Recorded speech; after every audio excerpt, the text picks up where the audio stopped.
காலபுருஷ தத்துவத்திலே செவ்வாய் என்று சொன்னால் அது மேஷத்திற்கும், செவ்வாய் ப்ளஸ் கேது என்று சொன்னால் அதை விருச்சிகத்துக்கும் எடுத்துக்கணும்.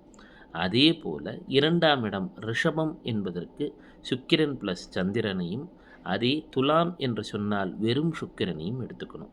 மீண்டும் நாம் மிதுனத்திற்கு செல்கிறோம். மிதுனத்தில் என்ன செய்யணும் அப்படின்னா வெறும் புதனையும், அதே கன்னியில் புதன் ப்ளஸ் ராகுவையும் எடுத்துக்கொள்ள வேண்டும். காலபுருஷ தத்துவத்திலே கடகத்திலே சந்திரனையும், சிம்மத்திலே சூரியனையும், அதாவது ஒரு மனிதனுக்கு தாய் தந்தையர் என்பவர் ஒருவராகத்தான் இருப்பார். அதே போல் தனுசிற்கு வருகிறோம். அந்த தனுசிலே வெறும் ஒரு குருவை மட்டும்தான் எடுத்துக்கொள்ள முடியும். மீண்டும் மீனத்திற்கு சென்றால் குரு ப்ளஸ் கேது இருப்பார், மோட்சக்காரகம் அல்லவா.